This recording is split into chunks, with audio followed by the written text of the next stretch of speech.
ذالک ای واقعه را خوشونیدی، ایره در گوشت بمان، ایره در گوشت بمان. آلی دیگر را بشنو. و من عاقبه کسی که عقوبت میکنه بمثل ما عوقب به، کسی که بدل میگیره یعنی به جزا دادن، بمثل ما عوقب به، به مثل آن چیزی که بر ازی اذیت داده شده و چی عذاب داده شده، تکلیف داده شده. ثم بغی علیه، بعد از او تجاوز کرده شوه بالایش، یعنی این انتقام گرفته بالمثل لیکن بازم سر ازی تجاوز کرده شده. لینصرنه الله، خامخا نصرت میکنه امرای ازی الله متعال، الله ناصر ازی میشه، موقع بر ازی میده، یا خودی الله انتقامش میگیره یا بر ازی زمینه را مساعد میکنه. چرا؟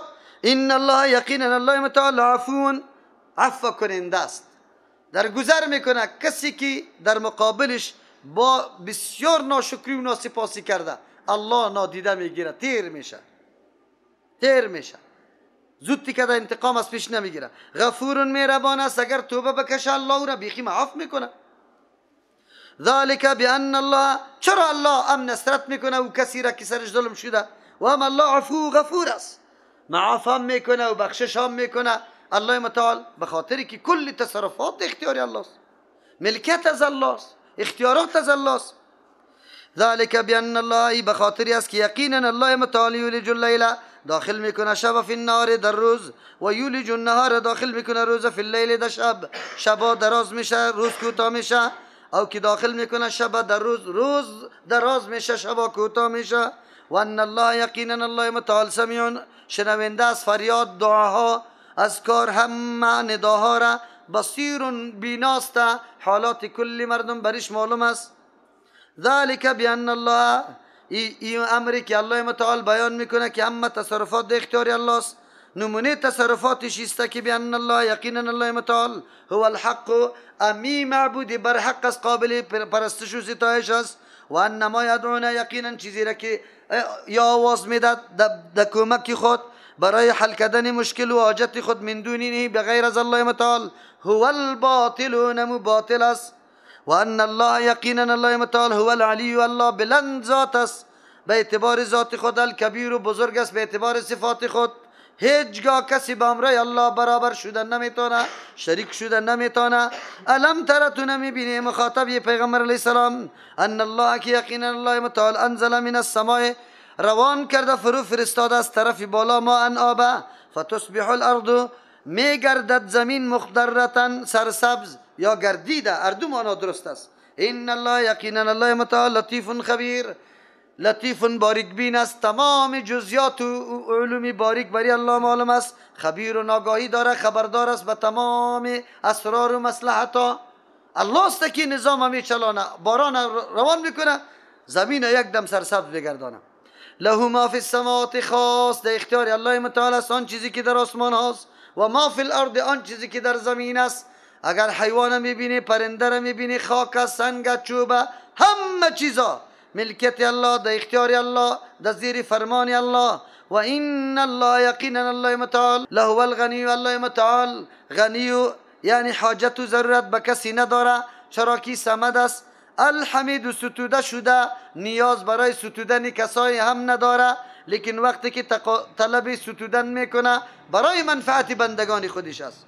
الم تر، تو نمیبینی مخاطب، ان الله که یقینا الله متعال سخر لکم، رام ساخته یا در کار شما جاری ساخته، ما آن چیزی را فی الارض که در روی زمین است، والفلک کشتی را رام ساخته، تجری که روان است، فی البحر در بحر، بیامری به فرمان الله متعال، الله برش فرمان داده که آب سیال و مایه است و کشتی هم غرق نمیشه، کلش فرمان الله، قدرت الله. و یمسک السماء، نگاه کرده آسمان، ان تقع که بیفته، علی الارض بر زمین، الا باذنه، کلی کارا نیست مگر به فرمان الله متعال است. ان الله یقینا الله متعال بالناس، بالای مردم خود، نظر به این امکانات و این چیزایی که الله مهیا کرده، کشتی و بحر و هوا و دریا و مهتاب و آفتاب و شب و روز، گیاها و بارانا را، ابرا را، کلش در کار انسان موظف کرده، در کار بندگان خود یار رام کرده.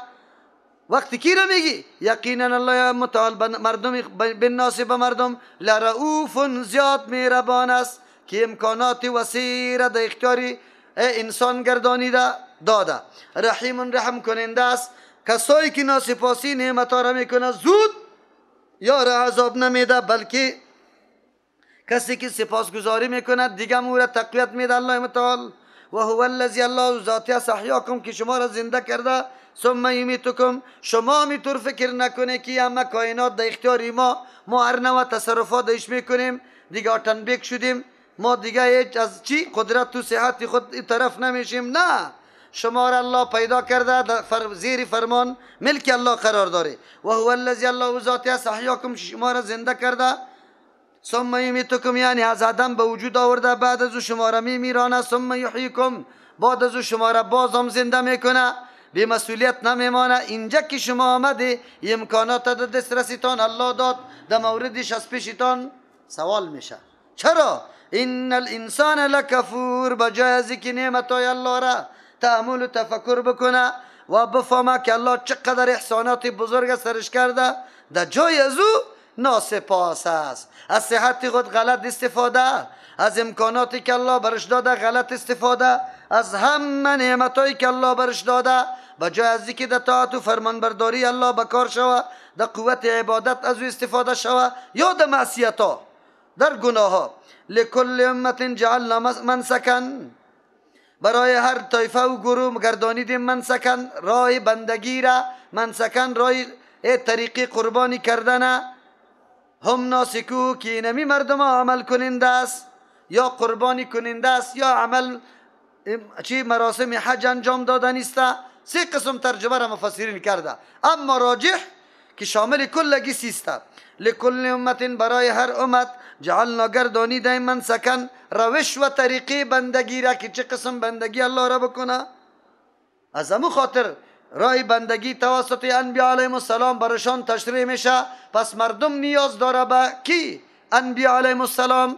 نه آمدن پیغمبر این نعمت بزرگ است. اگر پیغمبر نمی آمد طریق بندگی را یاد نداشتی. آیت بر ما دلیل شد که هر نوع عبادت ضرورت به این داره که نقشه پیغمبر آدم دو بفهمه. اگر نقشه پیغمبر را نفهمیدی نمیتونی که عبادتت مقبول بگرده. روزه را گرفته چه رقم نقشه پیغمبر است؟ روزه را گرفته حد گذاری کرده است طلوع فجر تا غروب آفتاب.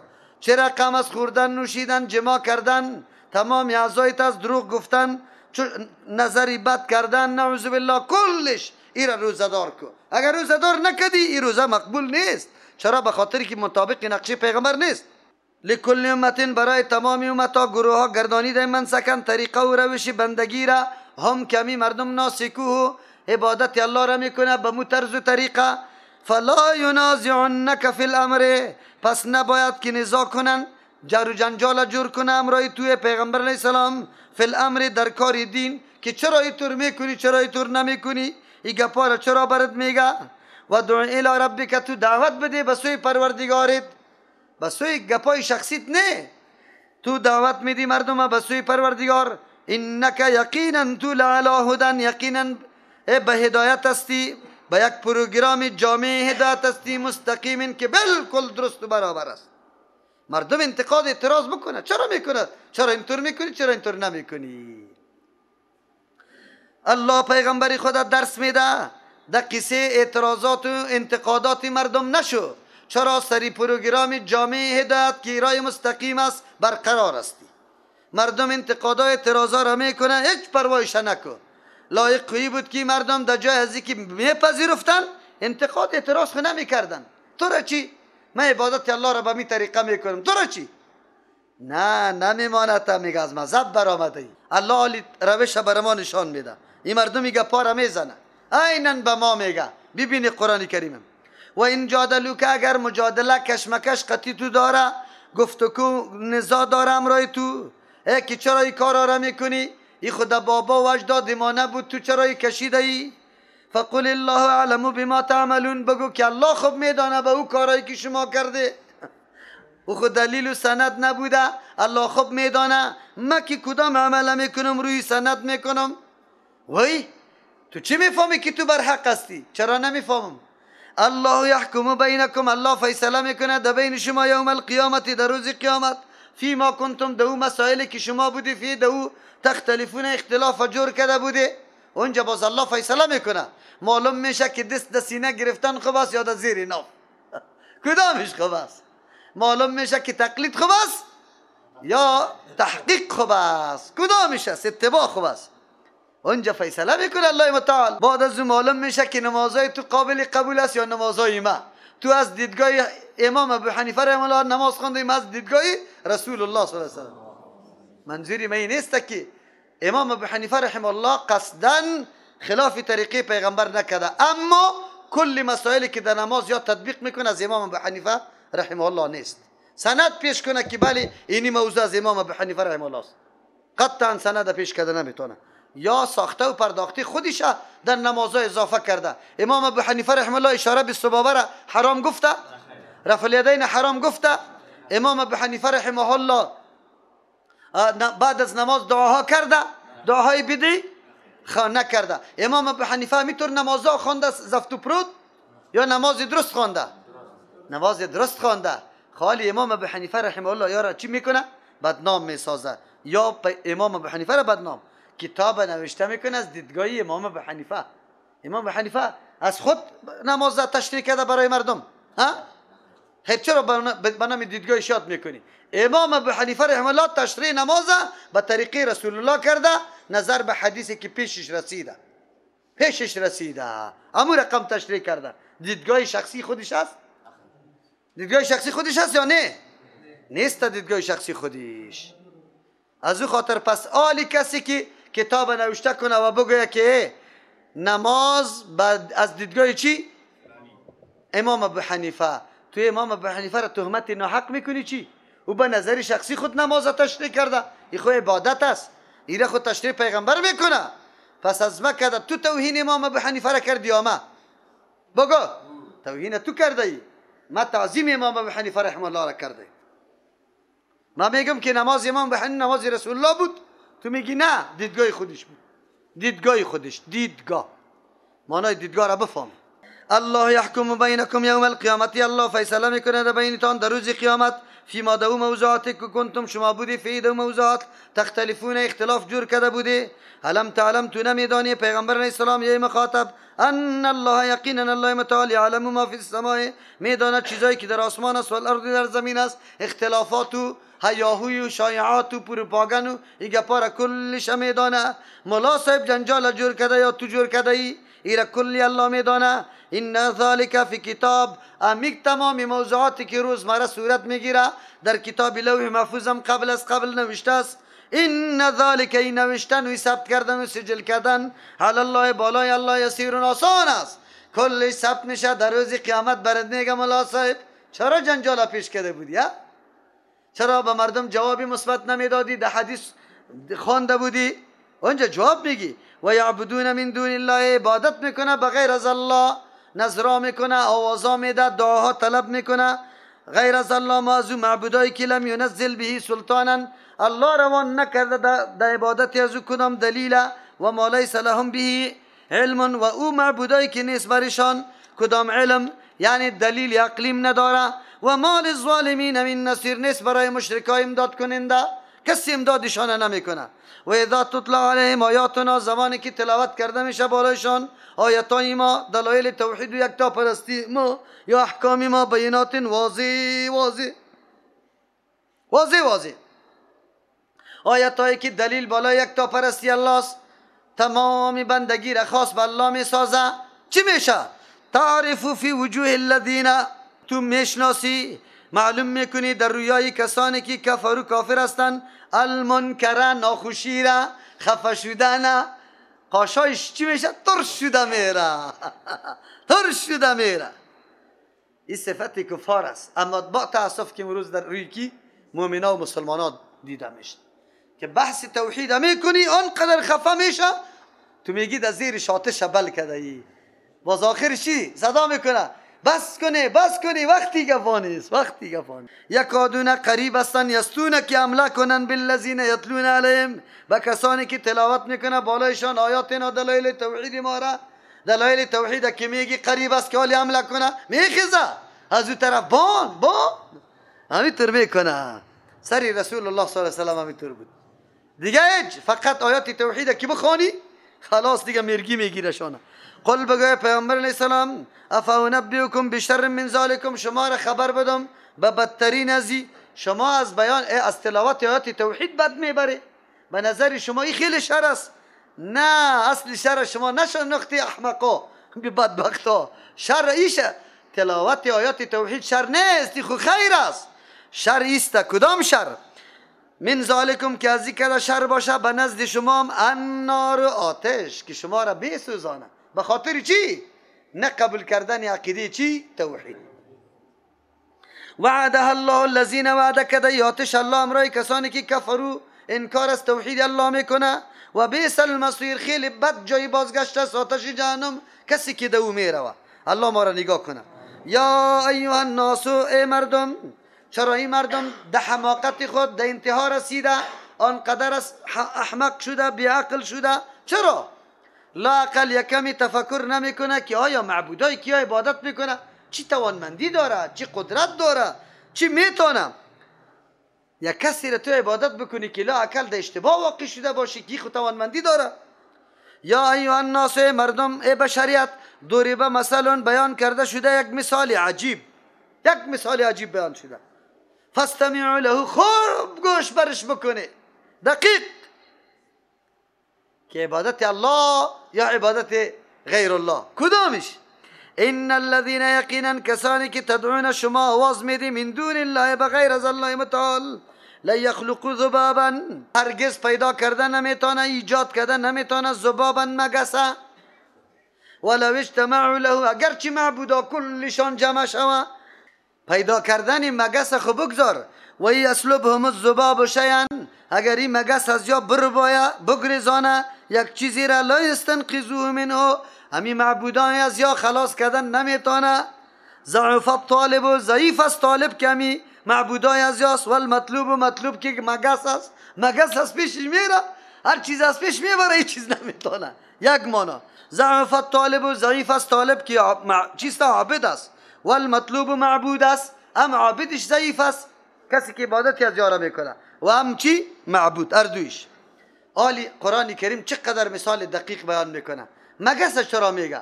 اعضای مگس از کرپشه کده کم است. کرپشه اعضایش چی است؟ از او خاطر وقتی یک مگس یا پیدا کده نمیتونه، چطور قابل عبادت داره؟ چرا تخصیص مگس کرده الله متعال؟ تخصیص مگس به خاطر کرده اول وجب تخصیص در بارایی که عبادتش کرده میشه، شیرینی ها زیاد آورده میشه به نام نظر و نیاز.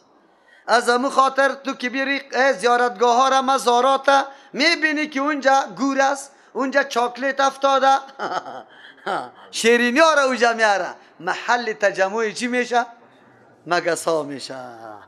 از او خاطر این بیچارگکا مگس پیدا کرده. نه، وقتی که سری شیرینی مگس میشینه ایره ای کده نمیتونه. اگر شیرینی را مگس میبرم خلاص کده نمیتونه. یک. دوم تخصیص. دوم زمانی که مگس اعضایش از کرپشه کده کم است و این بیچاره یک مگس پیدا کده نمیتونه، پس از مگس کده که بالا چیز است او را خو به طریق اولاد جور کده نمیتونه. پس وقتی که در دربارا بروی اونجا شل است، شوت است، دیوانه است، ملنگ است، کسی دان کج، کسی دستش کج افتاده، چی میکنه؟ یا آمده که شفا پیدا کنه و دروغ گوی کی شفا پیدا میکنه؟ یا یک کشم شفا پیدا نمیتونه. خیر چرا؟ و مردم که آوازه کده در بیتا میخونه روزی نوروز از خدا جان جنده بالا میشوه، از کرامتی سخی جان کور نمیشه بینا. دروغ میگه.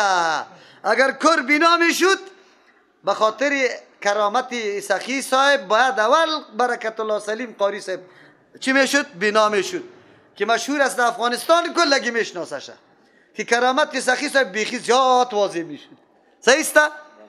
کور بینا نشده، آدمی جور کالای سفید $200 در جیب است. ملنگای بدبخت دید در جیبشان معلوم میشه. یک دفعه تصمیم گرفتن چی کنیم؟ خود از سرش انداختن، حالا که کور بینا شد.